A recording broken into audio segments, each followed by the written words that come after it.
আল্লাহর কোরআন গবেষণা করে কোরআনুল কারীমের মধ্যে 5টা গুণ পেয়েছি, 5টা বৈশিষ্ট্য পেয়েছি। আমার দিনী ভাইরা, এর মধ্যে 1 নম্বর বৈশিষ্ট্যটা হলো পৃথিবীর সমস্ত বৈজ্ঞানিক যদি একত্রিত হয়, সমস্ত দার্শনিক যদি একত্রিত হয়, সমস্ত শিক্ষাবিদ যদি একত্রিত হয়, একত্রিত হওয়ার পর যদি কোরআনের ভুল ধরার চেষ্টা করে, কিয়ামত পর্যন্ত চেষ্টা করবে, কিন্তু আল্লাহর কোরআনের কোনো ভুল ধরতে পারবে না। পারবে কি? আমার দিনী ভাইয়েরা, ডেনমার্ক ইউনিভার্সিটির একজন ভাইস চ্যান্সেলর, ইনি হলেন ডক্টর ইউনিগ্ল্যান্ড।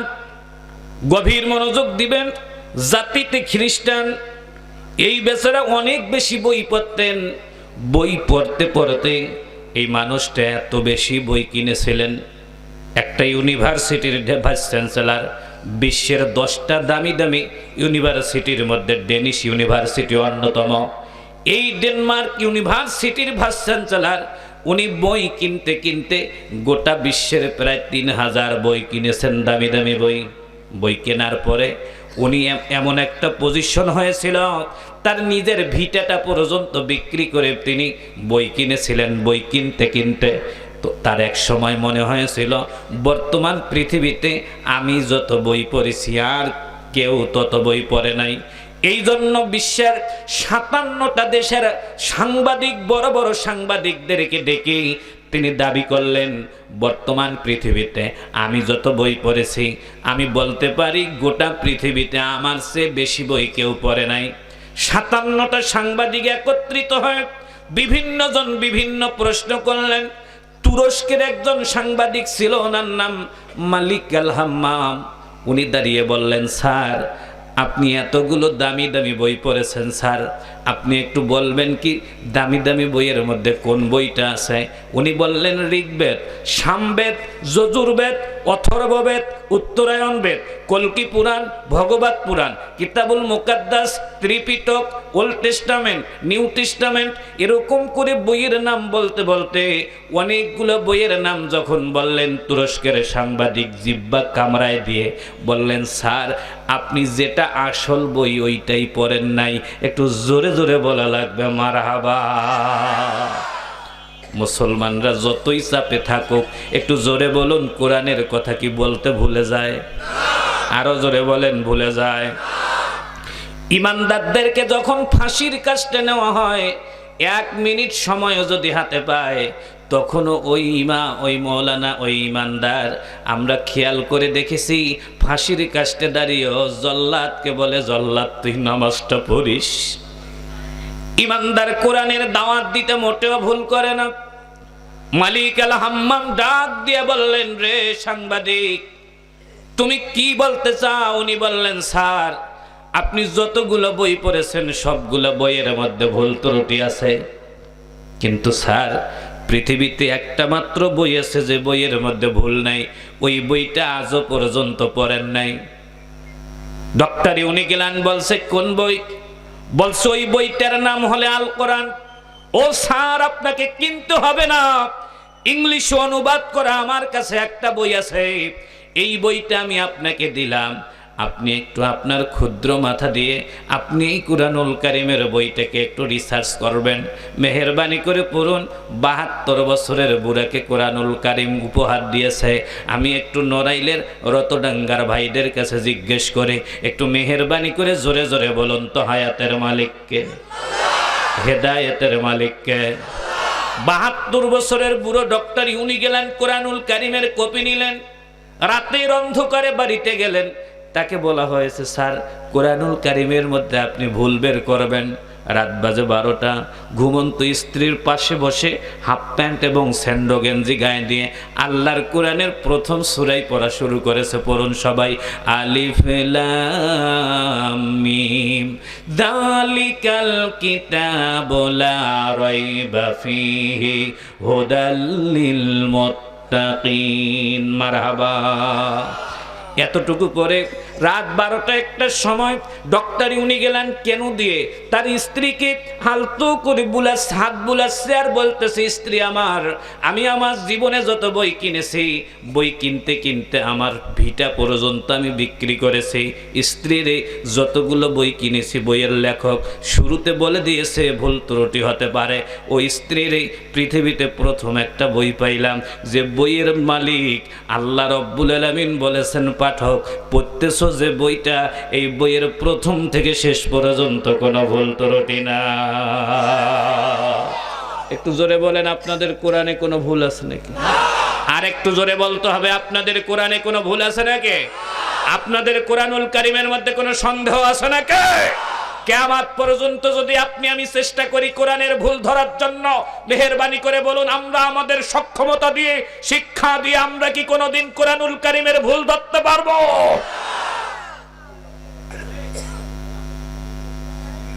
বউ ইসলামের ইতিহাসে মাস্টার্স করা, পিএইচডি, খ্রিস্টানের বউ মুসলমান, মারহাবা বলবেন না? বলতেছে, স্যার আপনি কি কোরআন পড়ছেন? কয় হ্যাঁ। কয় স্যার ওটা পড়িয়েন না। কয় কেন?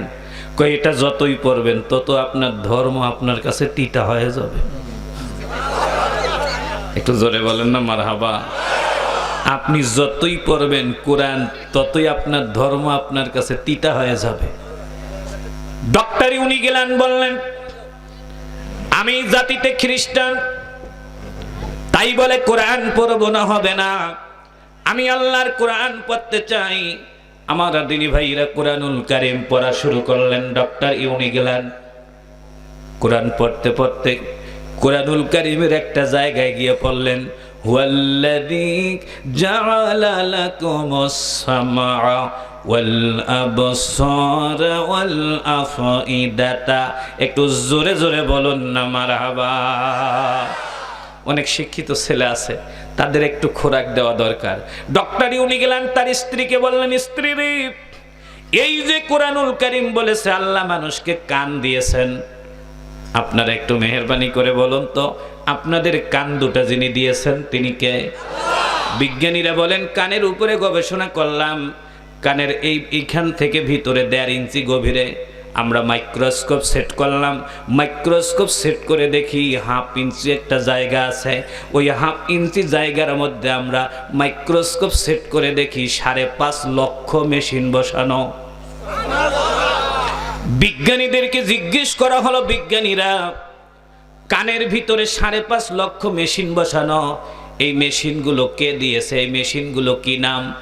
বিজ্ঞানীরা বলেন ডিজিটাল ইথার অ্যান্ড ডিফারেন্টাল কাউন্টার, স্বয়ংক্রিয় শব্দযন্ত্র এবং শব্দকে পার্থক্য করার যন্ত্র। কোনটা বাপের ডাক, কোনটা মায়ের ডাক, কোনটা বোনের ডাক, কোনটা ভাইয়ের ডাক, কোনটা কুত্তার ডাক, কোনটা ছাগলের ডাক, কোনটা মুরগির ডাক, কোনটা গরুর ডাক, কোনো সুইচ টিপা লাগে না, অটোমেটিক এই ছিদ্রে গিয়ে আলাদা হয়ে যায়। একটু মেহেরবানি করে বলুন, এই তথ্য পবিত্র কোরআনুল কারীমে যিনি দিয়েছেন তিনি কে? আরো জোরে, জোর হলো না? বিজ্ঞানীরা বলেন আল্লাহ কান দিলেন এত সুন্দর করে শব্দ পার্থক্য করার জন্য, অথচ এই যুগের এই ছেলেরা এই কান দিয়ে কানের মধ্যে ইয়ারফোন লাগায়, মমতাজাপুর গান বাজায়,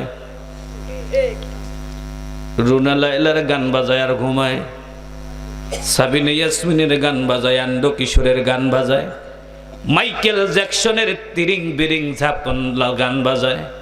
যুবকরে নতুন একটা তথ্য দেই তোমাদেরকে, ভালো করে শোন।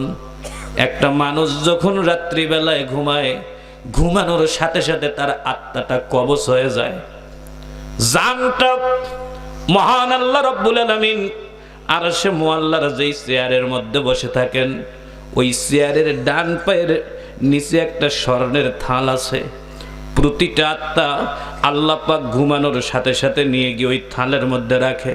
আল্লাহ থালের মধ্যে নজর দিয়ে ফেরেশতাদেরকে ডাক দিয়ে বলেন, তোমরা একটু দেখো ওই আত্মাটার হায়াত আছে কিনা। যদি হায়াত থাকে সকালবেলা তার আত্মাটা ফেরত দিও, আর যদি হায়াত না থাকে খবরদার সকালবেলা আর আত্মাটা ফেরত দিও না, হাসরের ময়দানে একবারে ফেরত দিও। যুবকেরা রে যুবকেরা, তোমরা রাত্রিবেলায় গান বাজাতে বাজাতে যদি ঘুমিয়ে যাও, ওই রাতে ঘুমার পর যদি আর না জাগো, তাহলে তো মর্দা মাথায় রাখবা। জানটা কবজ হওয়ার সময় যদি মমতাজাপুর গান বাজে, রুনা লায়লার গান বাজে, ফতোয়াটা আমি দিলাম না, ফতোয়াটা তোমরাই দাও। ঠিকানা হবে জান্নাত না জাহান্নাম? আরেকটু জোরে বলেন, জান্নাত না জাহান্নাম?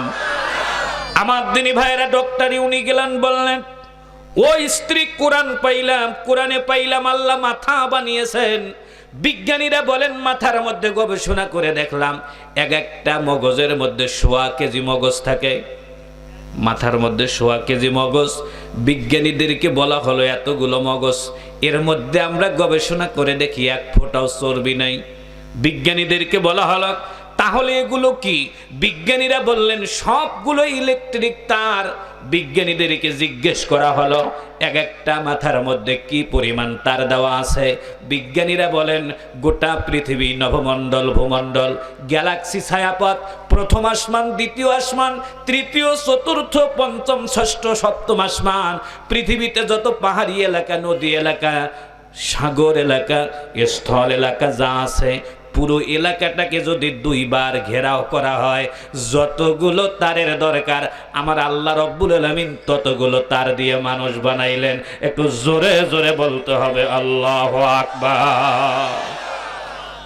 আল্লাহ এত সূক্ষ্ম তার দিয়ে মানুষ বানানোর পর আল্লাহ মনে হয় বান্দাকে বললেন যে তোমরা বিল্ডিং এ বসে বসে শুধু চিন্তা করবা কেমন করে আলেমদেরকে জেলে দেওয়া যায়। এই জন্য মাথা দিছে নাকি? কেমন করে ভাইয়ের জমি নেওয়া যায় এই জন্য? কেমন করে বোনের জমি নেওয়া যায় এই জন্য? কেমন করে একটা মেয়েকে প্রিজিং করা যায় এই চিন্তা করার জন্য? আমার আল্লাহ বলেন বান্দা সুন্দর একটা মাথা দিলাম, তোমার মাথার উপরে দি নড়াইলে থাকো, আমেরিকার চিন্তা করতে মোটেও সময় লাগে না। মন চাইলেই আমেরিকা চিন্তা চলে যায়, তার না থাকলে তোমার এই চিন্তা যাইতো না। বান্দা মাথা দিলাম, সকাল বিকাল গবেষণা করো কেমন করে আল্লাহর জমিনে আল্লাহর দিন কায়েম করা যায়। একটু জোরে জোরে বলতে হবে আল্লাহু আকবার। আপনারা বিরক্ত হচ্ছেন না তো? ডক্টরে উনি গেলেন, তার স্ত্রীকে বললেন স্ত্রী আমার, এই যে কোরআনুল কারীমের মধ্যে বলেছে ওয়াল আফইদা, আল্লাহ পাক একটা হার্ট দিয়েছেন, অন্তঃকরণ দিয়েছেন, একটু মেহেরবানি করে বলুন আপনার আমার হার্ট যিনি দিয়েছেন তিনি কে? আল্লাহ। ওয়া ইন্না ফিল জাসাদি মুদগা ফাইজা সলুহাত সলুহাল জাসাদু কুল্লুহু ওয়া ইদা ফাসাদাত ফাসাদাল জাসাদু কুল্লুহু আলা ওয়াহিয়াল কলব। আল্লাহু আকবার বলেন না। আল্লাহ বলেন মানুষের শরীরের মধ্যে একটা গোশতের টুকরা আছে, ওই গোশতের টুকরাটা যদি ভালো থাকে তাহলে তার সবকিছু ভালো হয়, ওই গোশতের টুকরা যদি নষ্ট হয় তাহলে তার সবকিছু নষ্ট হয়ে যায়। সাহাবায়ে কেরাম বললেন হুজুর গোশতের টুকরাটার নাম কি? আমার নবীজি বলেন কলব। আল্লাহু আকবার বলবেন না। ওইটাকেই হার্ট বলা হয়। বিজ্ঞানীরা বলেন মানুষের হার্টটাকে গবেষণা করলাম, এই মানুষের হার্ট গবেষণা করতে গিয়ে গোটা মানুষের শরীরে রক্ত চলাচল করে যে তার দিয়ে, এটাকে আপনারা শিরা বলেন, রগ বলেন। বিজ্ঞানীরা বলেন একটা মানুষকে বাঁচিয়ে রাখার জন্য আল্লাহ রব্বুল আলামিন রক্ত চলাচল করে যে রগ দিয়ে এই রগগুলো টান দিয়ে লম্বা করে দেখি 3.5 হাত একটা মানুষের মধ্যে আল্লাহ রব্বুল আলামিন 97,000 কিলোমিটার রগ দিয়েছেন। 97,000 কিলোমিটার রগ, মাথা থেকে পা পর্যন্ত মানুষকে বাঁচিয়ে রাখার জন্য গোটা শরীরে 97,000 কিলোমিটার রক্ত চলাচল করে। বিজ্ঞানীরা বলেন এর মধ্যে আমরা লক্ষ্য করলাম 200 গ্রাম ওজনের একটা হার্ট আছে, বিসমিল্লাহ আছে। আমরা বিসমিল্লাহর মধ্যে মেশিন লাগাই দেখি ওইটার মধ্যে রক্ত চলাচল করে 200, ওইটার মধ্যে রক্ত চলাচল করে 11,000 কিলোমিটার। 11,000 কিলোমিটার রগ আছে মানুষের হার্টের মধ্যে। বিজ্ঞানীরা বলেন 200 গ্রাম একটা গোশতের টুকরা, এইটার মধ্যে রক্ত চলাচল করে 11,000 কিলোমিটার রোড দিয়ে। বিজ্ঞানীরা বলেন কিছু কিছু রোগ আছে খালি চোখে দেখা যায় না, এই ছোট্ট একটা রোগের মধ্যে যদি 1 মিনিটের জন্য রক্ত জামাট বাঁধে 1 মিনিটের জন্য যদি রক্ত আটকে যায় তাকেই হার্ট অ্যাটাক বলা হয়। ডক্টর ইউনি গেলান বললেন স্ত্রীরে, কোরআনুল কারিমের এখনো আমি ভুল ত্রুটি পাই নাই, তবে আমি একটা জিনিস কোরআন থেকে বুঝতে পারলাম, গোটা পৃথিবীতে মানুষকে কেউ বানায় নাই, মানুষের জীবন কেউ বাঁচাতে পারবে না, শুধুমাত্র কেবলমাত্র মানুষের জীবন মরণ নিয়ন্ত্রণ করেন একজন। আমি নড়াইলের ভাইদের একটু মন খুলে আওয়াজ চাই, জোরে বলতে হবে তিনি কে? শুধুমাত্র কেবলমাত্র আল্লাহ মানুষের জীবন নিয়ন্ত্রণ করেন। এই জন্য আমি আমার ভাইদেরকে বলবো, রক্তের গরম হলে ইসলামের ক্ষতি করতে হবে, এই চিন্তা করা যাবে না। রক্ত গরম হলে ইসলামের ক্ষতি করতে হবে, এই ভাবনা করা যাবে না। একটু জোরে জোরে বলুন তো, রক্ত গরম হলে ইসলামের ক্ষতি করার চিন্তা করা যাবে নাকি? আরো জোরে। রক্তের গরমে মা বাবাকে কি কষ্ট দেওয়া যাবে? রক্তের গরমে কি বড় ভাইদেরকে কষ্ট দেওয়া যাবে? যুবকেরা রে, কেমনে বলবো জানি না, যাদের যাদের মা আছে একটু মন দিয়ে শোন। আমি 2 বছর আগে যখন এখানে এসেছিলাম তখন আমার জনম দুঃখিনী মা বেঁচে ছিলেন। আজ থেকে 6 মাস আগে আমি আমার মাকে হারিয়ে ফেলেছি। মায়ের ওয়াজের কারণে গোটা বাংলাদেশে আমার একটা কদর আছে, এই ওয়াজের কারণে গোটা বাংলাদেশে আমার একটা অন্যরকম মূল্য আছে। ও মুসলমান, মা মরার আগ পর্যন্ত কখনো বুঝি নেই যে পৃথিবীটা কি জিনিস। ইন্তেকালের পর চোখ দুইটা যখন বন্ধ হয়েছে তখন আমার কাছে মনে হয়েছে যে আমার পৃথিবীর বাতিটা আসলে নিভে গেছে। যখন আমি দাফন করতে গিয়ে মাটি দিয়েছি তখন আমার কাছে মনে হয়েছে আমার পৃথিবীর ভালোবাসা ভালো লাগাগুলোকে মাটির সাথে পুঁতে দিলাম। মা মরার পর পৃথিবীতে অনেক সুন্দর চেহারা, ভালো চোখে ভালো লাগতো, কিন্তু এখন মনে হয় গোটা পৃথিবীর মধ্যে আমার মায়ের চেয়ে সুন্দর চেহারা আর কারো নাই। এই জন্য সব যুবকদের 2 পা ধরে বলবো, যাদের মা আছে, এই রত্ন 2টা যাদের বাবা আছে, এই রত্ন 2টা যতদিন পর্যন্ত বেঁচে আছে, মরার আগে মরার পর বুঝার আগে আমি বলবো যতদিন বেঁচে আছে ততদিন তাদের সেবা করেন। আল্লাহর কসম করে বলছি, মরার পর মাঝে মাঝে কলিজাটা শূন্য হয়ে যাবে মায়ের চেহারাটা দেখার জন্য, কিন্তু কিয়ামতের আগে কোনোদিন মায়ের চেহারা আর চোখের সামনে ভাসবে না। একটু জোরে জোরে বলতে হবে আমিন। সম্মানিত দিনী ভাইরা, লম্বা করব না। ডক্টর উনি গেলেন, তার স্ত্রীকে বললেন, স্ত্রী আমার, স্ত্রী রে, কোরআনুল কারীম আমি কেমনে পড়ব? ডক্টর ইউনিগ্ল্যান্ডের স্ত্রী বলছেন, স্বামী গো, পড়ো না, সামনের দিকে পড়ো।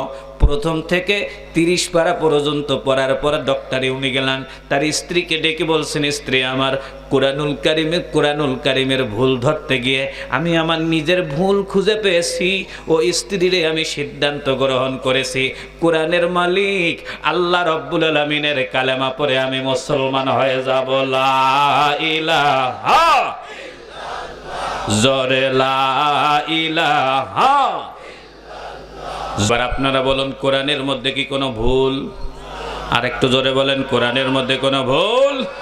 এবার 2 নম্বর পয়েন্টে আসেন। কোরআনের মধ্যে কল্যাণ আছে। 8 নম্বর পারার 8 নম্বর পৃষ্ঠার 9 নম্বর লাইন, 6 নম্বর সূরা, সূরাটির নাম সূরা আনআম, আয়াত নম্বরটা 155। আমার আল্লাহ রব্বুল আলামিন বলেন, ওয়া হাদা কিতাবুন আনজালনাহু মুবারাকুন ফাত্তাবিউহু ওয়াত্তাকু লাআল্লাকুম তুরহামুন। আল্লাহ বলেন, এই কোরআন এমন একটা কিতাব যে কিতাবের মধ্যে কল্যাণ দেওয়া। সাহাবায়ে কেরাম নবীজিকে বললেন, ইয়া রাসূলুল্লাহ, ইয়া হাবিবাল্লাহ, কোরআনের মধ্যে কি কল্যাণ? আমার নবীজি বলেন, কোরআন যদি জিন্দা মানুষ পড়ে প্রতি অক্ষরে অক্ষরে 10টা নেকি। মৃত্যু ব্যক্তির কাছে পড়লেও আল্লাহ কবর আযাব মাফ করে দেয়।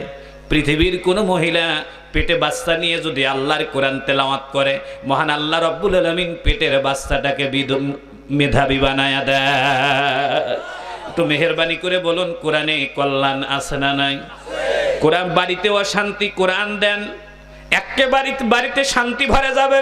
রাষ্ট্রে অশান্তি, কোরআন দিয়ে রাষ্ট্র চালান, তাহলে দেশটা কল্যাণ রাষ্ট্র হয়ে যাবে। আল্লাহু আকবার কোন। কোরআন যেখানে নিবেন পৃথিবী শূন্য, পৃথিবীটা অন্যরকম হবে। একজন মানুষের যদি ইমানি শক্তি বাড়াতে হয় তখনও কোরআন নেন, ইমানি শক্তি বেড়ে যাবে। 8 বছরের কোরআনের হাফেজ, আফগানিস্তান এবং রাশিয়ার মধ্যে যখন যুদ্ধ চলতেছে, কোরআনুল কারীমের হাফেজ 8 বছরের বাচ্চা আব্দুল্লাহ মাদ্রাসায় কোরআন পড়া শেষ করে ইশার নামাজের পর তিনি মায়ের কাছে আসতেছিলেন, কিন্তু প্রচন্ড অন্ধকারে এই ছেলেটা কেমন করে জানি পথ ভুলে গিয়ে রাশিয়ান সৈন্যদের তাঁবুর মধ্যে ঢুকে যায়। তাঁবুর রাশিয়ান সৈন্যরা ছোট্ট আব্দুল্লাহকে ডেকে বলেন, আব্দুল্লাহ তুমি কেন আমাদের এখানে আসলা? ছোট্ট ছেলেটা বলেন, পথ ভুলে এসেছি, আমি অমুক গ্রামে যাব। ওরা বলছে আমরা তোমাকে ছাড়বো না। ছেলেটা বলল আমার অপরাধ কি? ওরা ডাক দিয়ে বলল তোমার অপরাধ হলো তুমি মুসলমানদের বাচ্চা, তুমি মুসলমান হয়ে জন্ম নিয়েছি, তাই তোমার অপরাধ। ছোট্ট ছেলেটা চক্ষু বন্ধ করে আল্লাহরে ডাক দিয়ে বলেন, আমার আল্লাহ একটু মেহেরবানি করে বলুন, বান্দা যদি আল্লাহকে ডাকি আমার আল্লাহ সাড়া দেয় নাকি দেয় না? 2 পারা 7 নম্বর পৃষ্ঠার 5 নম্বর লাইন, 2 নম্বর সূরা, সূরাটির নাম সূরা আল বাকারা, আয়াত নম্বরটা 155। আমার আল্লাহ বলেন, আমার আল্লাহ আয়াত নম্বরটা 185, ওয়াইদা সাআলাকা ইবাদি আন্নি ফাইন্নী করিব উজিবু দাওয়াতাদ দাঈ ইযা দাআন। একটু মেহেরবানি করে বলুন, বান্দা যদি আল্লাহকে ডাকে আমার আল্লাহ সাড়া দেয় নাকি দেয় না? মনোযোগ দেন। 8 বছরের বাচ্চা চক্ষু বন্ধ করে আল্লাহকে বলে, আল্লাহ রাশিয়ান সৈন্যদের কাছে আমি আজকে কোরআনের কল্যাণ দেখাবো। মারহাবা কোন। আপনারাও কোরআনের কল্যাণ দেখবেন আজকে ইনশাআল্লাহ বলেন। আল্লাহর কোরআন এমন একটা গ্রন্থ, যেখানেই সেট করবেন কোরআনের কল্যাণ জাতি দেখতে পাবে। আমার ভাইরা মনোযোগ দেন।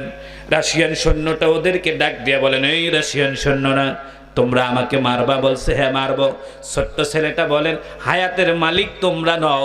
29 পারার 1ম পৃষ্ঠার 2য় লাইন, 67 নম্বর সূরা, সূরাটির নাম সূরা মুলুক, আয়াত নম্বরটা 2, আল্লাযী খালাকাল মাউতা ওয়াল হায়াতা লিয়াবলুয়াকুম আইয়ুকুম আহসানু আমালা। আর একটু জোরে জোরে বলো না, হায়াত মউতের মালিক কে? এ রাশিয়ান সৈন্যরা, আমার যদি কোরআনের পক্ষে থাকার অপরাধে তোমরা মারো, আমি তোমাদেরকে বলছি আমার হায়াতের মালিক তোমরা নয়। আমার হায়াতের মালিক কে? কেমনে মারবা? বলতেছে তোমাকে আমরা ট্যাঙ্কের সামনে নিয়ে ব্লাস্ট ফায়ার করব, উড়িয়ে দেব আমরা তোমাকে। ছোট্ট ছেলেটা বলে, আমার কোনো আবদার রাখবা কিনা? বলছে হ্যাঁ তোমার আবদার রাখবো, তুমি কিছু খেতে চাও কিনা? ছেলেটা বলছে হ্যাঁ আমি খেতে চাই, তবে আমি তোমাদের হাতে খেতে চাই না, খেতে চাই মায়ের হাতে। তোমরা একটু আমার মায়ের কাছে নাও, আমি আমার মায়ের কাছ থেকে শেষবারের মতো বিদায় নিয়ে আসতে চাই। 7 জন সেনাবাহিনী পাহারা দিয়ে ছোট্ট ছেলেটাকে তার মায়ের কাছে নিয়ে যাওয়া হয়েছে। পৃথিবীতে মা এমন একটা সম্পদ, সন্তান হাজার কষ্ট যদি লুকায় রাখে, মার কাছে যদি প্রকাশ না করে, পৃথিবীতে কেউ বুঝুক আর না বুঝুক, মায়ের কলিজা কিন্তু বুঝে ফেলে। ছেলে বাড়িতে গিয়ে মাকে ডাক দিয়া বলে, মা খেতে দাও। 7-8 বছরের বাচ্চার চোখ ছলছল করে। জিজ্ঞেস করেছে কি খাবা বাবা? বলছে আম্মু রাতের খাবার দাও। ভাত রেডি করেছে, ছেলের মুখে দিয়েছে, ছেলেটা কেঁদে দিয়েছে। বলছে আব্বু কাঁদছো কি জন্যে? বলছে মা গো, আজকের পর থেকে আর কোনোদিন তুমি আমাকে খাইয়ে দিতে পারবে না। ও গো মা, মুসলিম ঘরে জন্ম নেওয়ার কারণে, পবিত্র কোরআনুল কারীমটা বুকে থাকার কারণে রাশিয়ান সৈন্যরা আমাকে গ্রেপ্তার করেছে, ওরা ট্যাঙ্ক রেডি করেছে, আমাকে তোমার কাছে খাওয়ার জন্য নিয়ে এসেছে।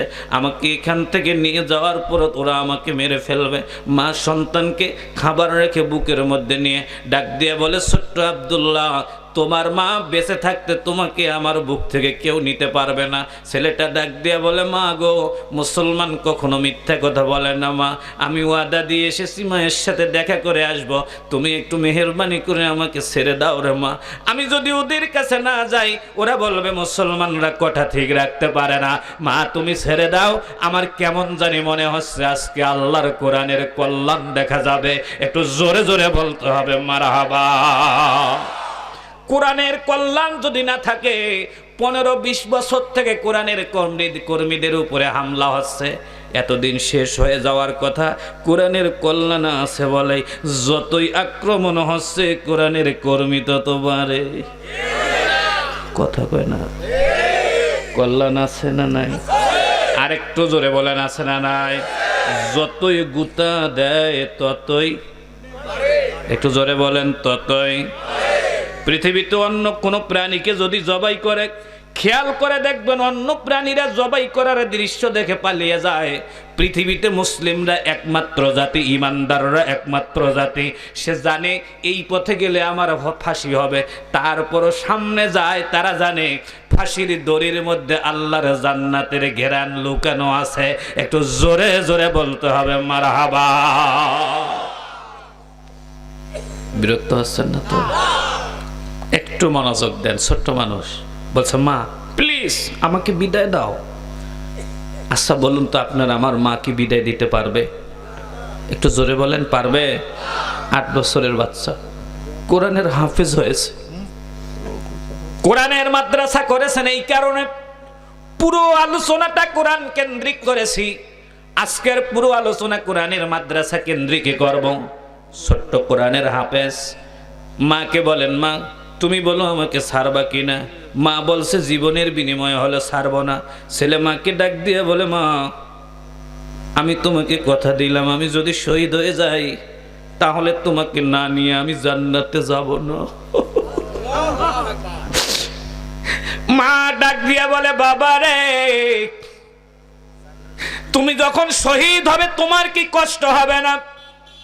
8 বছরের কোরআনের বাচ্চা বলছে, মা তুমি কি ওই হাদিস জানো না, শহীদদেরকে যখন শহীদ করা হয় তাদের কোনো কষ্ট হয় না?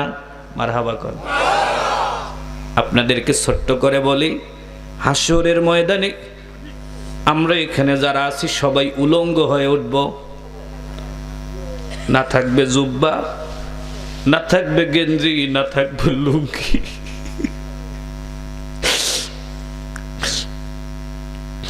কিছু কিছু কথা বাহ্যিক কান দিয়ে শুনলে হয় না, শুনতে হয় কলিজা দিয়ে। একবার চিন্তা করেন তো, পরনে কিছুই নাই, হাসরের ময়দানে আমি উলঙ্গ, আমার ছেলে উলঙ্গ, আমার বউ উলঙ্গ, আমার বাবা উলঙ্গ,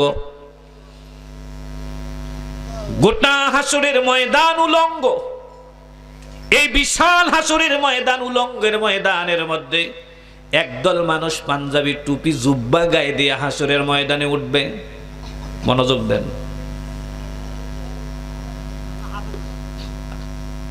লক্ষ লক্ষ হবে তাদের সংখ্যা। উঠে মিছিল করে হাসরের ময়দানে দৌড়াবে। ফেরেশতাদেরকে বলবে, তাড়াতাড়ি করে বলো আল্লাহ কোথায়? ফেরেশতারা বলবে, তোমরা কারা রে, তোমরা কারা? ওরা বলছে, পরিচয় তোমাকে দেব না, তুমি বলো আমার আল্লাহ কোথায়? বলছে ওই সামনে যাও। আল্লাহর সামনে গিয়ে হাজির। আল্লাহকে দেখার সাথে এই যুব্বাওয়ালারা বলবে, আল্লাহ তুমি আমাদেরকে জান্নাতের চাবি দাও। আল্লাহ ডেকে বলবে, তোমরা কারা রে? ওরা ডেকে বলবে, আল্লাহ আমরা শহীদরা। আল্লাহ বলছে, কার কোথায়? গুলি করে কুপায় মারা হয়েছে, জায়গাটা দেখায় দাও। যাকে যেখানে কুপিয়ে শহীদ করা হয়েছে ওই জায়গা থেকে কাফনের কাপড় যেই না সরাবে, ফিনকি দিয়ে রক্ত মাটিতে পড়বে। আল্লাহ ডাক দিয়া বলবেন, শহীদরা তাড়াতাড়ি করে রক্ত ঢাকো, আমি আল্লাহ রক্ত দেখতে চাই না। আজকে হাসরের ময়দানে তোমাদেরকে বলতে চাই, কি চাও? জান্নাতীরা বলবেন, আল্লাহ শহীদ হলে নাকি হিসাব হবে না, বিনা হিসাবে জান্নাত দিবা, তাড়াতাড়ি করে আমাদেরকে জান্নাতের চাবি দেন।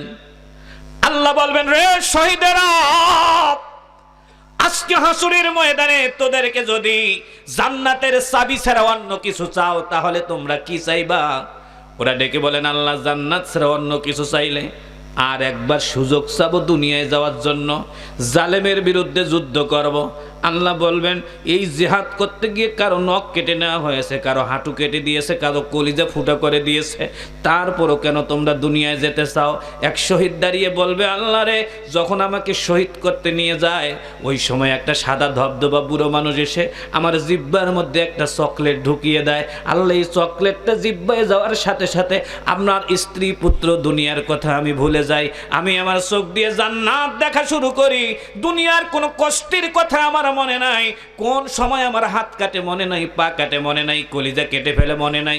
আল্লাহ এরপরে নাকি আমাকে দাফন করে 1,00,000 বছর কবরে ছিলাম রব্বুল আলামিন, তারপরও মনে নাই। আয় আল্লাহ, তোমার যদি বিশ্বাস না হয়, ওই যে মুরব্বী আমার চকলেটটা জিব্বায় ঢুকাই দিয়েছে, আল্লাহ গো, ওটা যে কি স্বাদ, এখন পর্যন্ত আমার চকলেটটা জিব্বাই আছে। আমার আল্লাহ শহীদকে ডাক দিয়ে বলবেন, শহীদেরা রে, তোমাদেরকে শহীদ হওয়ার সময় যে লজেন্সটা দেওয়া হয়েছে, এটা শহীদি লজেন্স, এটা জান্নাতের চৌকাট না, পিরানো পর্যন্ত শেষ হবে না। একটু জোরে জোরে করে দু হাত উঁচু করে বলুন আল্লাহু আকবার। লিল্লাহে তাকবীর, লিল্লাহে তাকবীর। কোরআন হাদিস যেখানে, কোরআন নাই যেখানে, নারায়ে তাকবীর। মানুষ তো ছোট্ট, বলছে আম্মু রে, আম্মু যেতে দাও না, তোমাকে জান্নাতে নিয়ে যাব। মা বলছে, বাবা যাও, সুবহানাল্লাহ কোন। ছেলে রাশিয়ান সৈন্যদের তাঁবুর সামনে গিয়ে দাঁড়িয়ে গেছে, বলছে মারো, কোরআনের কল্যাণ বুঝাচ্ছি, মারহাবা বলবেন না, মারো। রাশিয়ান সৈন্যরা কয়, তুমি আর কিছু করো, আর কিছু বলবা না? ছেলেটা বলছে, যদি অনুমতি দাও 2 রাকাত নফল নামাজ আদায় করব। একটু আস্তে কোন সুবহানাল্লাহ। 2 রাকাত নফল নামাজ পড়বো। 2 রাকাত নফল নামাজ পড়ে ছেলেটা সেজদায় পড়ে আল্লাহকে বলছে, আল্লাহ ওয়া হাযা কিতাবুন আনজালনাহু মুবারাকুন, আল্লাহ কোরআনে পড়েছি, কোরআনে নাকি কল্যাণ আছে, আমার বুকে এত বড় কোরআন, আর ওদের এই হালকা একটা ট্যাং দিয়ে আমাকে মারবে, এটা আমার জন্য লজ্জার। আল্লাহ, কোরআনের কল্যাণ যদি থাকে তুমি আজকে আমার হাতের তালুতো দিয়ে দাও, আমি আজকে কোরআনের কল্যাণ দেখায় দেব। চিৎকার মেরে বলেন আল্লাহু আকবার। কোরআন যার বুকে যায় ওই মানুষটাকে আল্লাহ পাক সহজ রাখেন না, ওই মানুষটাকে কল্যাণে ভরপুর করে দেন। আল্লাহু আকবার বলবেন না? আমি স্যালুট জানাই আপনাদেরকে যে আপনারা এই এলাকায় একটা মাদ্রাসা করেছেন, কোরআনের মাদ্রাসা। আমি আপনাদেরকে সালাম জানাই। বাংলার যেখানেই থাকবো আপনাদের জন্য দোয়া করব। আমি 2 বছর যখন আগে এখানে এসেছিলাম তখন এখানে বালু উঠানো ছিল, আর এবছর কোরআনের বাগান ফুটে গেছে। আল্লাহু আকবার বলবেন না? আপনারা কি চান না এই প্রতিষ্ঠানটা থাকুক? চান না? গভীর মনোযোগ দিবেন।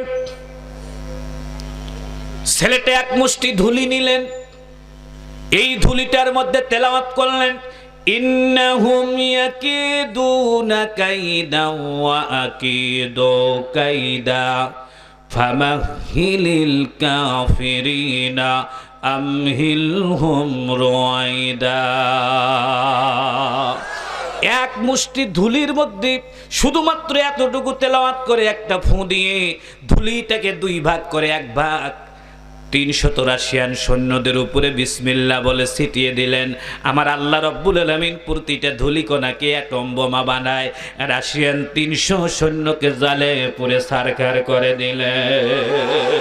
একটু মেহেরবানি করে বলুন, কোরআনের কল্যাণ আছে না নাই? অনেক ভাইরা বলে, হুজুর এই প্রযুক্তির যুগে আপনার এগুলো ওয়াজ খাটে না, কারণ ওদের কাছে আমেরিকার অনেক যন্ত্র, ভারতের কাছে যে যন্ত্র আছে বাংলাদেশ ধ্বংস হয়ে যাবে। আমার আল্লাহ রব্বুল আলামিন আপনাদেরকে সান্ত্বনা দিয়ে বলতে যে খবরদার, অস্ত্রের পিছে ছুটো না। ইউসাব্বিতুল্লাহুল্লাযীনা আমানু মিনকুম বিল কওলি সাবিতি ফিল হায়াতিদ দুনিয়া ওয়া ফিল আখিরাতি ইউদিল্লুল্লাহুজ জালিমিন। আপনার আল্লাহর সূত্রটা আপনার আমার মতো অধৈর্য সূত্র নয়। আল্লাহ বলেন, আমেরিকার অনেক যন্ত্র দেখে ভয় পাও, ও মুমিনরা, তোমরা আল্লাহর ঈমানটাকে, কালেমাটাকে সুদৃঢ় করে ধরো। আমি আল্লাহ পাক যখন মুমিনদেরকে বিজয় দেব, ওদের অস্ত্র থাকবে, মাগার কাম করবে না। একটু জোরে কর না মারহাবা, আরো জোরে বলেন মারহাবা। অনেকে বলবেন নিসারি হুজুর, প্রমাণ কি? অস্ত্র আছে, কাম করে না, প্রমাণ দেব? একটু দেখায় দিই, আর একবার বলি, প্রমাণটা ছোট্ট করে দিই। জাতির পিতা ইব্রাহিম নমরুদের কাছে গিয়া বলল, নমরুদ রে, বলো লা ইলাহা ইল্লাল্লাহ। নমরুদ ভিতর থেকে একখান তীর বের করে এনে ইব্রাহিমকে ডাক দিয়ে বলেন, গত রাত্রে তোমার আল্লাহরে আমি জবাই করছি, তোমার আল্লাহর কলিজা ছিদ্র হয়ে গেছে, গত রাত্রে মেরে ফেলেছি। ইব্রাহিম ডাক দিয়ে কয়, এই বেয়াক্কেল, আমার আল্লাহ কেমন করে মারা যায়? কয়, শকুন পাঠায় দিয়েছিলাম আকাশে, শকুন এম করে তোমার আল্লাহর কলিজা ছিদ্র করে দিয়েছে। ইব্রাহিম আলাইহিস সালাম সেজদায় পড়ে আল্লাহরে কয়, আল্লাহ তুমি কি মারা গেছো নাকি? আমার আল্লাহ ডাক দিয়ে কয়, লা তাখুযুহু সিনাতুম ওয়ালা নাওম। আমি আল্লাহ পাক আমি আল্লাহ কি মরবো নাকি? আমি তো ঘুমাইও না, তন্দ্রাও যাই না, সব সময় আল্লাহ হাইয়ুল, একেবারে জিন্দা। ও ইব্রাহিম, কেন প্রশ্ন? কয়, আল্লাহ নমরুদ আমাকে তোমার রক্ত দেখাইছে, কলিজা নাকি ফুটা হয়ে গেছে তোমার। আল্লাহ ইব্রাহিমকে কয়, ইব্রাহিম ওরে বুঝাও, আল্লাহ কোনোদিন মরবে না। নমরুদ ইব্রাহিম নমরুদ রে বোঝায়, আল্লাহ মরবে না। নমরুদ কয়, তোমার আল্লাহ যদি না মরে, তাহলে তোমার আল্লাহ যদি বেঁচে থাকে, আগামী বৃহস্পতিবার দিন তোমার আল্লাহরে বলো আমার সাথে যুদ্ধ করুক। বৃহস্পতিবার দিন যুদ্ধ হবে। মনোযোগ দেন। আমরা যারা অস্ত্র করি, অস্ত্রের প্রতিযোগিতায় নিজেকে হারিয়ে ফেলতেছে। আমি আপনাদেরকে বলবো, মুসলমান কোনোদিন অস্ত্র দিয়ে জিতে নাই, কিয়ামত পর্যন্ত মুসলমানরা অস্ত্র দিয়ে জিতবে না। মুসলমানরা জিতবে কুরআনুল কারীমের কল্যাণ দিয়ে। কি দিয়ে? কোরআনের কল্যাণ দিয়ে। আর একটু জোরে বলুন, কি দিয়ে? দেখেন না কি হয়। বৃহস্পতিবার লক্ষ লক্ষ সৈন্য রেডি। তাফসিরে জাবিরির মধ্যে পড়লাম, নমরুদ 70 লক্ষ সৈন্য রেডি করছে। সকাল 10টা বাজে আল্লাহর কোনো সৈন্য নাই, 11টা বাজে আল্লাহর কোনো সৈন্য নাই, 12টা বাজে আল্লাহর কোনো সৈন্য নাই। নমরুদ এসে ইব্রাহিমকে ডাক দিয়া কয়, ইব্রাহিম তোমার আল্লাহরে বলছিলাম তো মারা গেছে, তুমি তো মানলা না। ইব্রাহিম সেজদায় পড়ে কয়, আল্লাহ সৈন্য কই? ফেরেশতা জিবরিল এসে বলে, হুজুর একটু আগে ক্যান্টনমেন্টের দরজা আল্লাহ খুলে দিছে। ইব্রাহিম কয়, ক্যান্টনমেন্টের নাম কি? কয়, কোহে কাফ। ইব্রাহিম বলে, ওই ক্যান্টনমেন্টে তো সারা জীবন শুনেছি মশা থাকে। ইব্রাহিম আলাইহিস সালাম বলে, ওটা শুনছে মশা থাকে। জিবরিল বলে, হুজুর ঠিকই শুনেছিলেন, আল্লাহ রাব্বুল আলামিন মশাগুলোকে প্রমোশন দিয়ে সেনাবাহিনী বানায় দিয়েছেন। তাহলে মশাকে যিনি সেনাবাহিনী বানাতে পারেন তিনি কে? আরো জোরে। একটু পরেই মশা van van van van van van van van করে আসছে। ইব্রাহিম নমরুদের কাছে গিয়ে কয়, সৈন্য আইছে। কয়, কই কইছে? নমরুদ বলে, তো মশা। কয়, তোর বাপ। মশাই তোর বাপ। নমরুদ হাসে আর কয়, মশা দিয়ে কি হবে? কয়, দেখ তাফসিরে জাবেরিতে লেখছে, এক একটা সৈন্যকে 3.5 লক্ষ করে মশা ধরছে। একটু আস্তে কোন আল্লাহু আকবার, আর একটু আস্তে কোন আল্লাহু আকবার। কয় লাখ? আপনাকে 3.5 লাখ লাগবে না। 2টা মশা যদি খালি 2 কান দিয়ে ভিতরে ঢুকে ঘুরে, কিয়ামত হয়ে যাবে। ডেঙ্গুর একটা মরে শেষ না, ওটা ডেঙ্গু লাগবে না, এমনি সাধারণ মশা কান দিয়ে ঢুকে খালি একটা ভিতরে যে গান কবে, কিয়ামত হয়ে যাবে আপনার আমার। কথা কন না কার? যার কানে মশা ঢুকছে সে জানে কত বড় জ্বালা। এক পুরা কান ভিতরে ভর্তি হয়ে গেছে মশাকে, ও ভিতরে গিয়ে ভাওয়াইয়া গান। সব সৈন্য মুহূর্তেই মাটি হয়ে গেছে। নমরুদের সেনাপ্রধান নমরুদের কাছে গিয়ে বলতেছে, নমরুদ আমরা সারা জীবন যে অস্ত্র আনছি, সব অস্ত্র তো মানুষ মারা অস্ত্র, আমরা তো মশা মারা কোনো অস্ত্র আনিনি, কি হবে এখন? নমরুদ বলতেছে, হওয়ার কিছু বাকি নেই। কয়, কেন? কয়, দেখ সব কয়টা হইয়া গেছে। আল্লাহ পাক এই কথাটাই বুঝাতে চাচ্ছেন, তোমরা ইব্রাহিমের মতো ঈমান রাখবো। অস্ত্রদের কত, সৈন্য কত, ওদের র্যাব কত, পুলিশ কত, বিজিবি কত, এদিকে তোমাদের তাকানোর টাইম নাই। তোমরা আল্লাহর উপরে ঈমান রাখবে, আল্লাহ পাক যেদিন নসিবে রাখবে সেদিন অস্ত্র অস্ত্রের জায়গায় থাকবে, ইসলামকে ঠেকাতে পারবে না। একটু মেহেরবানি করে বলুন, কোরআনে কল্যাণ আছে না নাই? আর একটু জোরে বলতে হবে, আছে না নাই? এবার আসুন কোরআনের 3 নম্বর বৈশিষ্ট্য বলবো নাকি বলবো? আমার দিনী ভাইয়েরা, 25 পারার 11 নম্বর পৃষ্ঠার 8 লাইন, 43 নম্বর সূরা, সূরাটির নাম সূরা যুখরুফ, আয়াত নম্বরটা 44। আমার আল্লাহ বলেন, ইন্নাহু লাযিকরুল লাকা ওয়া লিকওমিকা ওয়া সাওফা তুসআলুন। কোরআনের 5টা বৈশিষ্ট্যের আলোচনা করতেছি, 3 নম্বর চলে। ইন্নাহু লাযিকরুল লাকা ওয়া লিকওমিকা ওয়া সাওফা তুসআলুন। ও নবী, এই কোরআন আপনার জন্য সংবিধান, আপনার উম্মতের জন্য সংবিধান। নবী গো, এই কোরআনকে যদি আপনি সংবিধান হিসাবে গ্রহণ না করেন, তাহলে কিয়ামতের ময়দানে আল্লাহর কাছে জবাব দেওয়া লাগবে। আল্লাহর নবী সাহাবায়ে কেরামদেরকে বললেন, প্রিয় সাহাবীরা, কোরআন সংবিধান, এই সংবিধান কোরআনটাকে কে প্রচার করতে চাও? সাহাবায়ে কেরাম অন্তিম মুহূর্তে নবীজিকে বললেন, ইয়া রাসূলুল্লাহ, মক্কার অবস্থা ভালো না, সংবিধান কোরআনকে এই অবস্থায় আমরা প্রচার করতে পারবো না। 18-19 বছরের একটা যুবক দাঁড়িয়ে বললেন, ইয়া রাসূলুল্লাহ, ইয়া হাবিবাল্লাহ, পরিস্থিতি যাই হোক না কেন, আমাকে যদি দায়িত্ব দেওয়া হয়, আমি কোরআনুল কারীমকে প্রচার করার জন্য মক্কাতুল মুকাররমায় যাব। আল্লাহর নবী ডাক দিয়ে বললেন, প্রিয় সাহাবীরা রে, তোমরা কেউ যেতে চাও না, ওই যুবকটা যেতে চাই, জিজ্ঞেস করো তো যুবকের নাম কি? ছেলেটি বলল, হুজুর আমার নাম আব্দুল্লাহ, আমার বাপের নাম মাসউদ। হুজুর, আপনি যদি এই সংবিধানকে আমাকে প্রচার করতে দেন, কোরআনের সংবিধানটা আমি বলবো। নবীজি বললেন, পথ কিন্তু কঠিন, তুমি যদি কোরআন দিয়ে দাওয়াত খাও কোনো সমস্যা হবে না, কোরআন খতম দাও কোনো সমস্যা হবে না, কোরআনকে যখন তুমি আইনের বই বলবা তখন কিন্তু একদল লোক সমস্যা মনে করবে। আব্দুল্লাহ ইবনে মাসউদ বলেন, ইয়া রাসূলুল্লাহ, কে কি মনে করুক ওটা আমার দরকার নাই, আপনি যদি অনুমতি দেন আমি কাবাতুল মুকাররমায় গিয়ে কোরআন বলে আসব। একটু জোরে জোরে বলতে হবে মারহাবা। আমার নবী ইবনে মাসউদকে বললেন, যাও যাও, আমার দিকে তাকান, কোরআনের মাদ্রাসা করেছেন, কোরআনের বৈশিষ্ট্যটা আজকে 5টা শুনে যান। ছোট্ট একজন মানুষ, 18 বছরের বালক, এখনো ছেলেটার মধ্যে যৌবন ঠিক মতো আসে নাই।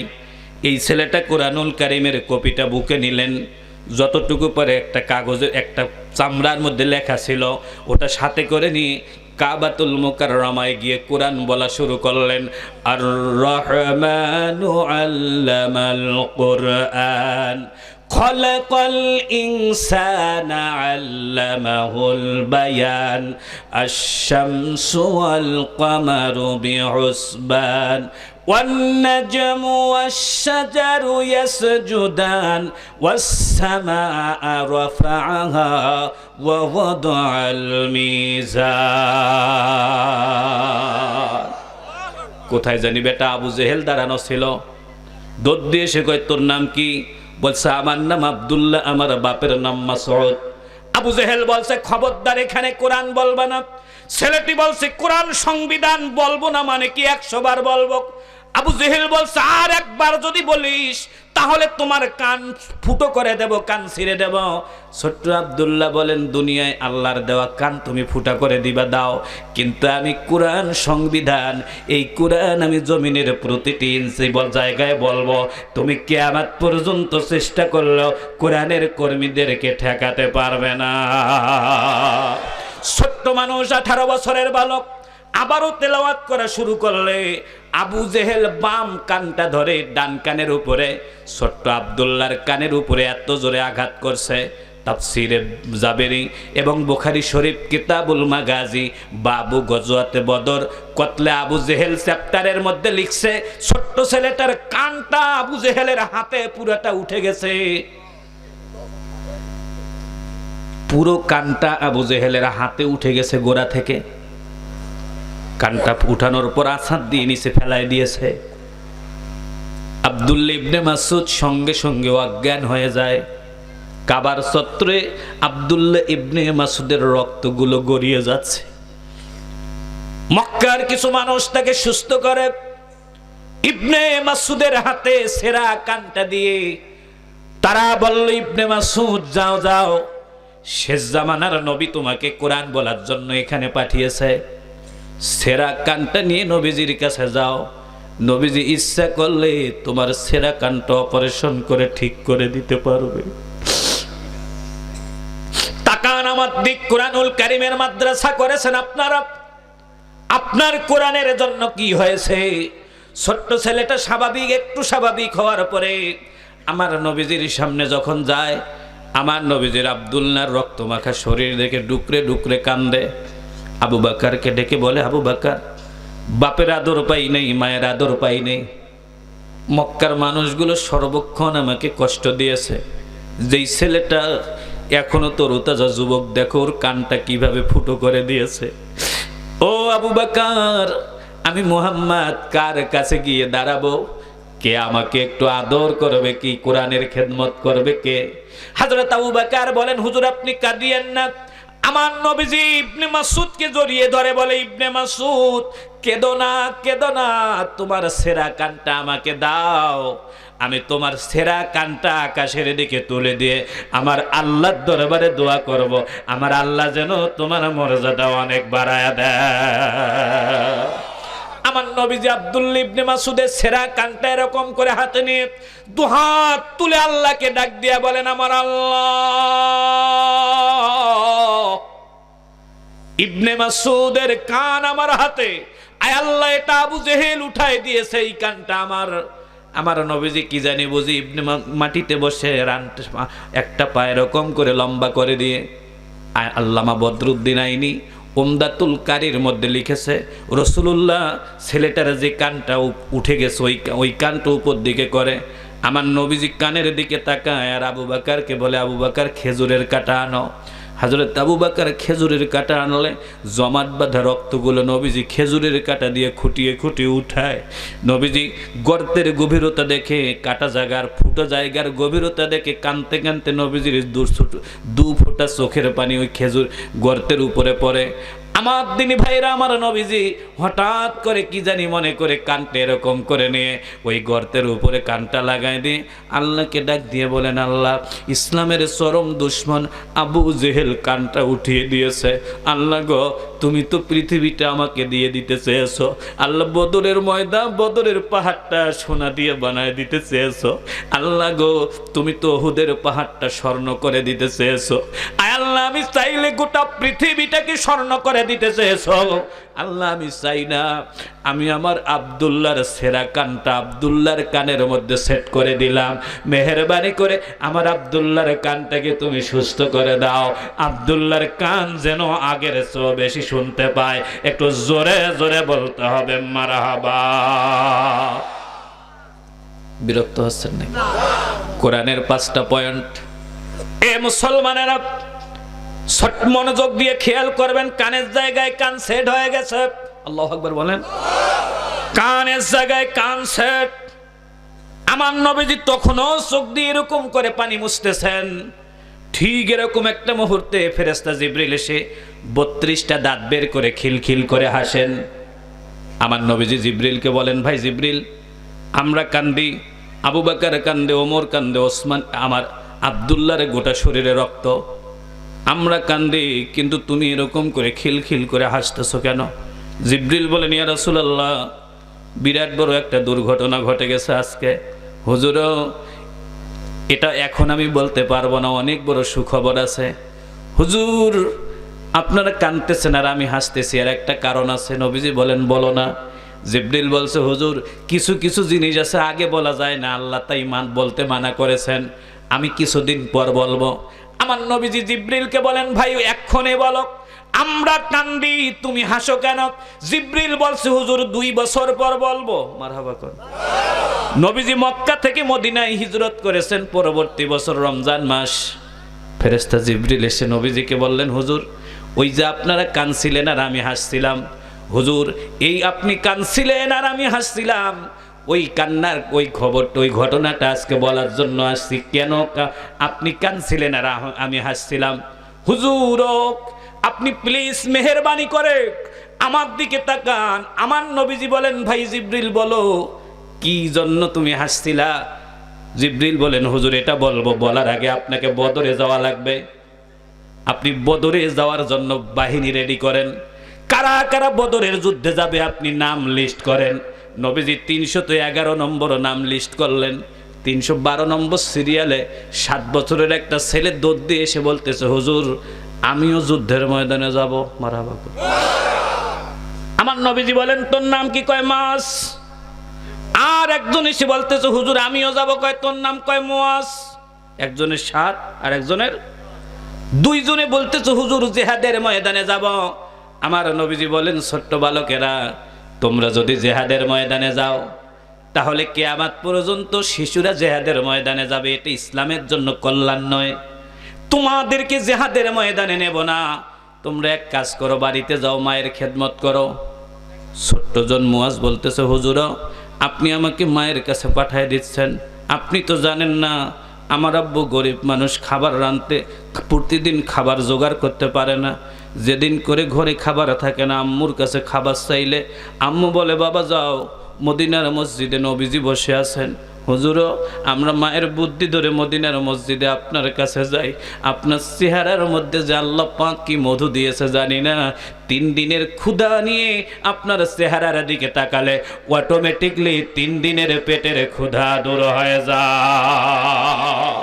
ইয়া রাসূলুল্লাহ মদিনায় আপনি থাকবেন না, আমাদের প্রচন্ড ক্ষুধা লাগবে, আমরা কাকে দেখে ক্ষুধা নিবারণ করব? আমরা মদিনায় থাকতে চাই না, মেহেরবানি করে আপনি আমাদেরকে নিয়ে নেন, আমরা মদিনায় থাকবো না। নবীজি বলেন, না হবে না, 2 জনকে নেব না, মায়ের বুক খালি করতে চাই না।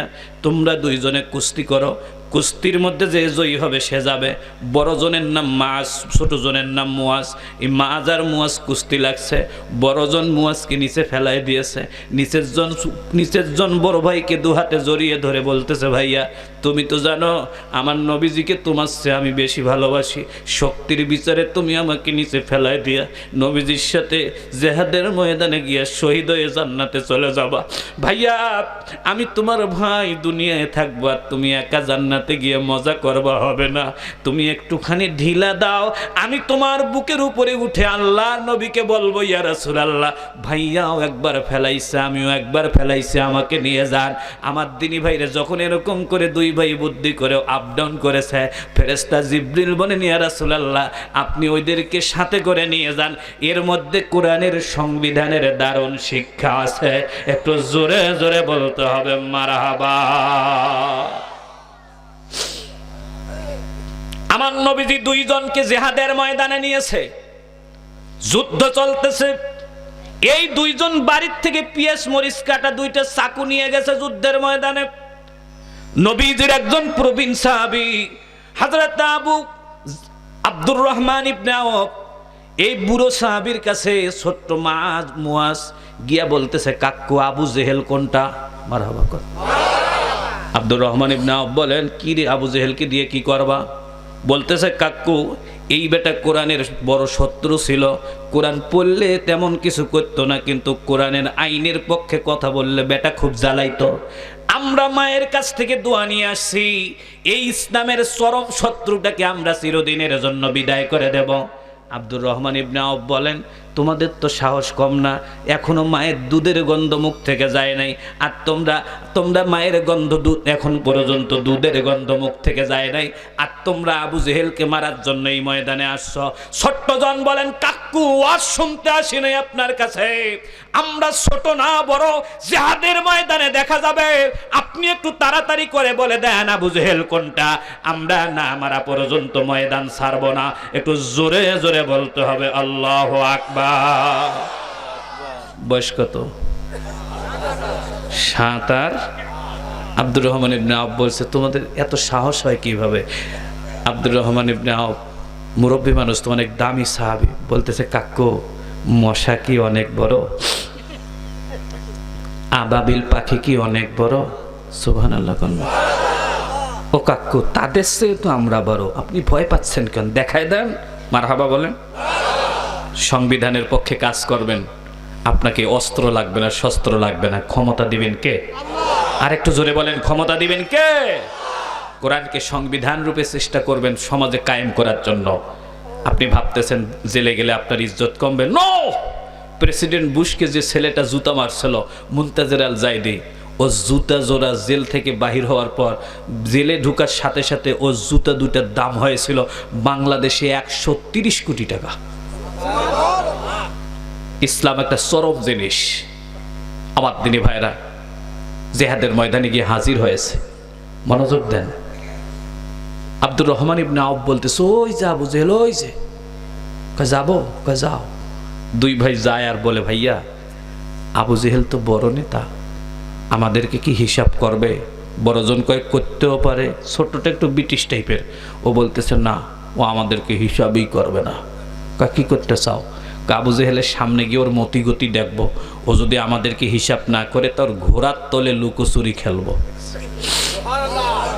একটু আসতে কন, আর একটু আসতে কন। জেহাদের ময়দানে দুইজনে গিয়ে লুকোচুরি খেলতেছে। ছোট্টজন ঘোড়ার পেটের তলে থাকে আর একজন বাইরে থাকে, টু ঝাট খেলে না? এই লুকোচুরি খেলতে খেলতে বড়জন ছোট আবু জেহেল কয়, কিরে তোরা কি জন্য আইছ? ছোটজন মুস্কি মুস্কি হাসি আর মনে মনে কয়, একটু পরে টের পাবা। ঘোড়ার পেটের তলে ঢুকে পকেট থেকে এরকম করে ছুরিটা বাহির করছে, কি কাটা ছুরি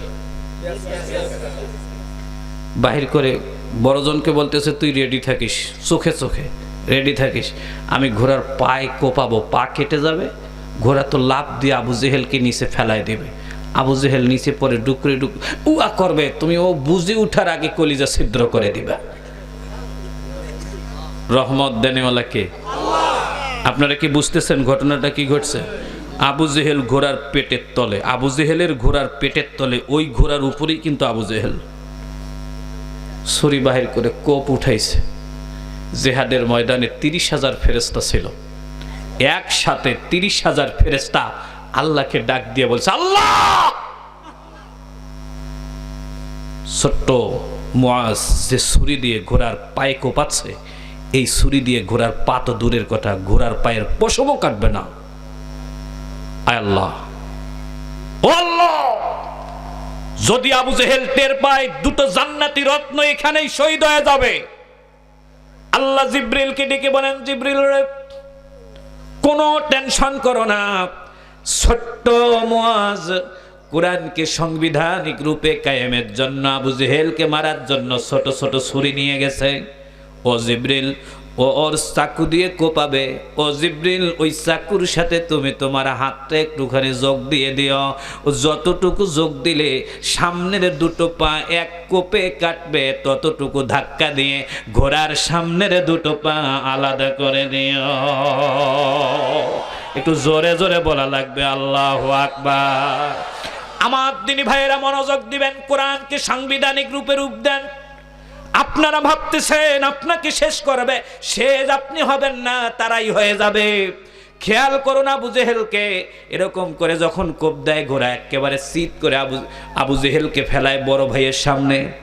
বড়জন ছুরিটা বের করে, পিএস মরিচ কাটার চাকুটা বের করে আবু জেহেলের কলিজার মধ্যে কক করে ঢুকায় নেয়া, কয় বেটা মাথায় মাল্লা সেলাই দিতা, কলিজায় মারছি, এবার বুঝবা। ছোট্টজন বের হয়ে এসে বড়জনকে জিজ্ঞেস করে, ভাইয়া একটা ফতোয়া দাও। বড়জন কয়, এটা কি ফতোয়ার ময়দান নাকি? বলছে, ভাইয়া তবুও দিতে হবে, তুমি আমাকে একটুখানি বলো তো, আমি আবু জেহেল মারা সব পাবো না ঘোড়া মারা সব পাবো? মারহাবা বলবেন না? আরেকটু জোরে কি বলা যাবে না মারহাবা? বড়জন কয়, এটা আবার কোন কথা? কয়, আমি তো ঘোড়া মারলাম আর তুমি আবু জেহেল মারছো, সব আমি কোনটা পাবো? বড়জন বুঝছে ওর ঘোড়া মেরে মন ভরে নাই, ও আবু জেহেলকে মারতে চায়। বড়জন কয়, তুই একটা মার আগে কল যায়। আমার দিনী ভাইরা দুই ভাই মেরে নবীজির দরবারে যায় আর বিশ্ব নবী ওই কানফাতা আব্দুল্লাহকে বলে, আব্দুল্লাহ রে একটু আবু জেহেলকে দেখো তো কি অবস্থায় আছে। ওই কানফাটা আব্দুল্লাহ বড় একটা তরবারি নিয়ে গোটা জেহাদের ময়দানে খুঁজে বেড়ায় আবু জেহেলকে। আবু জেহেল একটা জায়গায় এসে দেখা পায় আব্দুল্লাহ ইবনে মাসউদ ওই আবু জেহেলের কানের কাছে গিয়ে বলে, কেমন আছো? আস্তে কর, আরো আস্তে। কয় কেমন আছো? আবু জেহেল এখনো মরে নাই। কয় আব্দুল্লাহ ভালো নাই রে, তোর কান কেমন আছে? কয় কান আমার ঠিক হয়ে গেছে। সুবহানাল্লাহ বলবেন না? এত মারামারি, একটা প্যারাসিটামল খাইলে আমাদের ব্যথা ভালো হয়ে যায়, আর ওদেরকে একটা কোপ দিলেই পাতলা পায়খানা শুরু হয়ে যায়। আমার দিনী ভাইয়েরা গভীর মনোযোগ দিবেন। আব্দুল্লাহ ইবনে মাসউদ আবু জেহেলকে গরু জবাইয়ের মতো জবাই করে। তরবারির কাঠের ডান্টিটা খুলে যে সুইচ বাইর হয়েছে, এই সুইচ এই কান দিয়ে ঢুকায়, এই কান দিয়ে বের করে মাথাটা নিয়ে নবীজির দরবারে হাজির। আমার নবীজি আবু জেহেলের মাথা দেখে 3 বার স্লোগান দিয়েছিলেন। সেই বদরের ময়দান থেকেই স্লোগান শুরু হয়েছে। আজকে যে আমরা নারায়ে তাকবীরটা বলি, এটা কিন্তু বদরের ময়দান থেকে হয়েছে। আমার নবীজি আবু জেহেলের মাথা দেখে 3 বার বলেছেন, নারায়ে তাকবীর, নারায়ে তাকবীর, নারায়ে তাকবীর। জোরে বলেন কয়বার? আর জোরে। জোর হলো না। ফেরেশতা জিবরিল এসে 32টা দাঁত বের করে হাসতেছে আর নবীজিকে বলতেছেন, ইয়া রাসূলুল্লাহ, হুজুর ওই যে আব্দুল্লাহ যখন একটা কান ফাটায় তখন আপনি কাঁদছিলেন আর আমি হাসতেছিলাম, কারণটা ছিল এইটা। কয় এটা কি? কয় ও মুহাম্মদ, কোরআনকে সাংবিধানিক রূপে রূপ দেওয়ার জন্য আন্দোলন করবে যারা, এই ইসলামী আন্দোলনের কর্মীদের কেউ যদি হাত ভাঙে একটা, লাউহে মাহফুজে আল্লাহ পাক ওখানে মেসেজ দিয়ে রাখছে, কোরআন বিরোধীদের আল্লাহ পাক হাত ভেঙে দিবেন 2টা। কেউ যদি আল্লাহর কোরআনের কর্মীদের কান ফাটায় একটা, কোরআন বিরোধীদের আল্লাহ পাক কান ফাটাবেন 2টা। চিৎকার মেরে কোন আল্লাহু আকবার। আমি আপনাদেরকে ছোট্ট করে দেখতে চাই, কোরআনকে প্রাতিষ্ঠানিক এবং সাংবিধানিক রূপ দিতে আপনারা কারা কারা রাজি আছেন? 2 হাত তুলে আমার আল্লাহকে দেখায় দেন। লিল্লাহে তাকবীর। হাত একটু সোজা করে রাখেন। নারায়ে তাকবীর। আল কোরআনের আলো, আল হাদিসের আলো, নারায়ে তাকবীর। সম্মানিত দিনী ভাইরা, অনেক রাত হয়ে গেছে। আমরা 3টা পয়েন্টের উপরে কথা বলেছি, আরো 2টো পয়েন্ট আছে। 4 নম্বর পয়েন্টটা হলো কোরআন হলো মুক্তির একমাত্র সনদ। পৃথিবীর কোনো মানুষ যদি কোরআনকে বুকে নিয়ে থাকে, আল্লাহ পাক তাকে মুক্ত করে দেন। একটু জোরে বলুন আমিন। আল্লাহর রব্বির হামহুমা কামা রব্বায়ানি সগীরা। রব্বুল আলামিন, আয় আল্লাহ তাআলা, অত্র এলাকায় 2টো হাত তুলে দিলাম তোমার দরবারে। মেহেরবানি করে তুমি আমাদের সবার হাতগুলো মঞ্জুর করে নাও। আমাদের সালাতু সালাম টুকু সোনার মদিনা নবী পাকের রওজা মোবারকে পৌঁছিয়ে দাও। হযরত আদম আলাইহিস সালাম থেকে শুরু করে আজও পর্যন্ত যত নবীন, সিদ্দিকিন, বুজুর্গানে দিন, ওলি, আবদাল, আলেম, উলামা, হাফেজ, ফুজালা, বিশেষ করে তোমার জমিনে তোমার দ্বীনের জন্য যারা বিদায় নিয়েছে, আল্লাহ সকলের মোবারক আরওয়াহে দিয়ে দাও।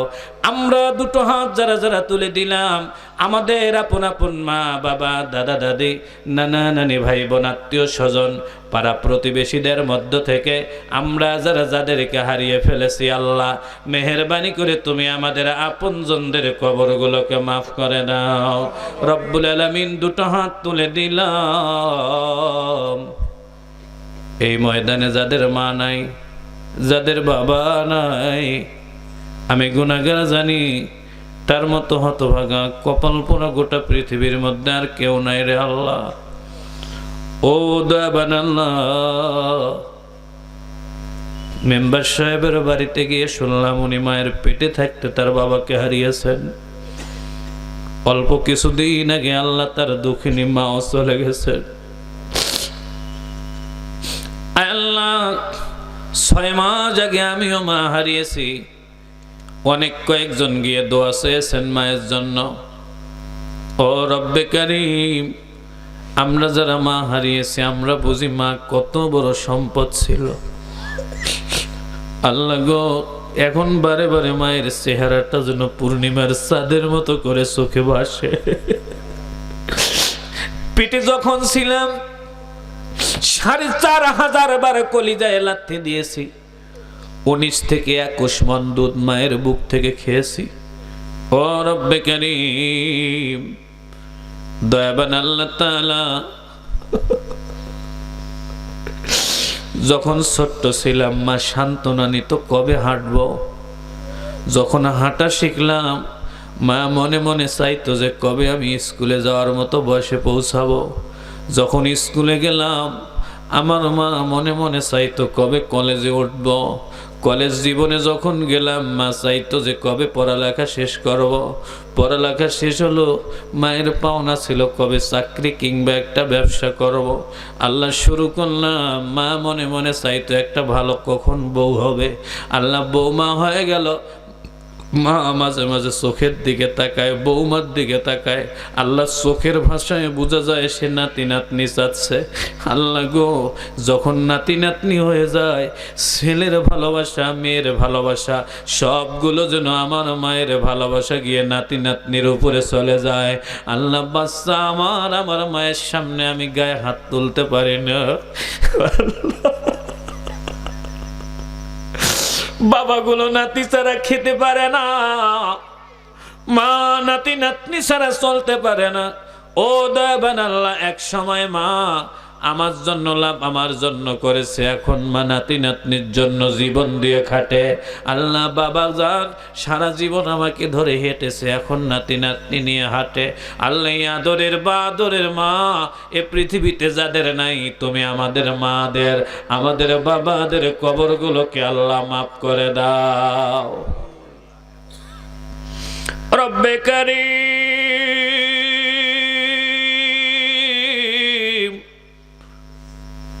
আমাদের দাদা দাদি নানা নানি ভাই বোন আত্মীয় স্বজন পাড়া প্রতিবেশীদের মধ্য থেকে যারা কবরে গেছে আল্লাহ সবার কবরকে মাফ করে দাও। আল্লাহ তাআলা অনেকেই দোয়া চেয়েছেন, যারা যে নিয়তে দোয়া চেয়েছেন কবুল করো। আজকের মাঠে যারা বসেছেন সবার মোনাজাত কবুল করো, আশা পূরণ করো, ব্যথা দূর করো, রোগ ব্যাধি মাফ করো, মামলা মোকদ্দমা থেকে মুক্তির ব্যবস্থা করো। আয় আল্লাহ অভাব দূর করো, বেকারত্ব দূর করো। আল্লাহ ছাত্র ছাত্রীদের মেধা দাও, পর্দার আড়ালে মা বোনদের কবুল করো, দাম্পত্য জীবনে সুখ দাও, অবিবাহিতা বোনদের বিবাহের ব্যবস্থা করে দাও রে আল্লাহ। ও দয়াবান আল্লাহ তাআলা, আমার কামরুল ভাই তার মা অসুস্থ, দোয়া চেয়েছেন আল্লাহ। আল্লাহ কামরুল ভাইয়ের মাকে সুস্থ করে দাও। আল্লাহ তোমার কাছে একটা আবেদন, যাদের মা বাবা বেঁচে আছে আল্লাহ খুব সহজে এই ডাকটা বন্ধ করে দিও না।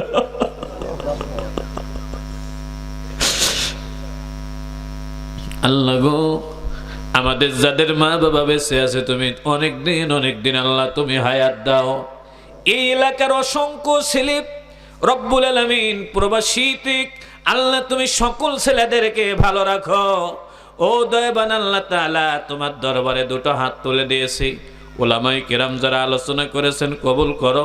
ভাই কমিশনার আল্লাহ নেতৃত্ব দিয়ে মাহফিলটি করালেন, আল্লাহ তুমি কবুল করো। এই জমিদাতা যারা হাত তুলে দিয়েছেন আল্লাহ তুমি এনাদেরকে মঞ্জুর করে নাও। ও রব্বে কারীম আমার আল্লাহ, সম্মানিত সভাপতি সাহেবের তুমি হায়াতে তৈয়বা দান করো। আল্লাহ আমার কামরুল ভাই আল্লাহ গো এলাকার মানুষের সহযোগিতা নিয়ে একটি মাদ্রাসা করতেছেন, আল্লাহ আমার ভাইয়ের যোগ্যতা বাড়ায় দাও। আল্লাহ মনটাকে আরো নরম করে দাও, আরো উদার করে দাও। আল্লাহ তার মাধ্যমে এই নড়াইল জেলার সর্বোচ্চ একটা বিদ্যাপীঠ হিসাবে আল্লাহ তুমি এটাকে কবুল করে নাও। আল্লাহ এলাকার মানুষদেরকে আল্লাহ তুমি রহম করো, পর্দার আড়ালে মা বোনদের কবুল করো, দাম্পত্য জীবনে সুখ দাও, অবিবাহিতা বোনদের বিবাহের ব্যবস্থা করে দাও। মোহতারাম সভাপতিকে কবুল করো। আয় আল্লাহ তাআলা অন্যান্য সঞ্চালককে আল্লাহ তুমি কবুল করো, সার্বিক তত্ত্বাবধায়ককে আল্লাহ তুমি কবুল করে নাও। ও রব্বুল আলামিন, দুটো হাত তুলে দিয়েছি তোমার দরবারে। আয় আল্লাহ, প্রিয় মাতৃভূমি বাংলাদেশের আলেম ওলামাদের প্রতি আল্লাহ তুমি রহম করো। একটিবারের জন্য দেশ ইসলাম কায়েম করে দাও। আল্লাহ, কোরআনের পাখিকে দুনিয়া থেকে বিদায় হয়ে গেছেন আল্লাহ, মেহেরবানি করে তুমি তাকে জান্নাতের মেহমান হিসাবে কবুল করে নাও। আল্লাহ, আনোয়ার ভাই অসুস্থ, সিয়াতে কুল্লিয়া দান করো। বাসু ভাই অসুস্থ, আল্লাহ তুমি কবুল করে নাও। আরো যারা দোয়া চেয়েছেন নাম জানা নাই, আল্লাহ সকলকে কবুল করো। সর্বোপরি আমি গুনাহগারের জন্য মেম্বার সাহেবের বাড়িতে রান্না করেছেন আল্লাহ, যারা কষ্ট করে রান্না করেছে, যে ভাই গাড়িতে করে নিয়ে যারা পরিবেশন করে খাইয়েছে আল্লাহ, অনেক আপন জনের মতো মনে হয় নাই, অনেক দূরে এসেছে আল্লাহ, মেহেরবানি করে এই পরিশ্রম কবুল করে নিয়ে আল্লাহ তুমি এনাদেরকে জান্নাতি মানুষ হিসাবে মঞ্জুর করে নাও। সুবহান রাব্বিকা রব্বিল ইজ্জাতি আম্মা ইয়াসিফুন ওয়া সালামুন আলাল মুরসালিন ওয়ালহামদুলিল্লাহি রাব্বিল আলামিন ওয়ারহামনা মাহুম বিজুদি কালামাতিনা ওয়া কালামাতিল মাউতি লা ইলাহা ইল্লাল্লাহু মুহাম্মাদুর রাসূলুল্লাহ। আসসালামু আলাইকুম ওয়া রাহমাতুল্লাহি ওয়া বারাকাতুহু।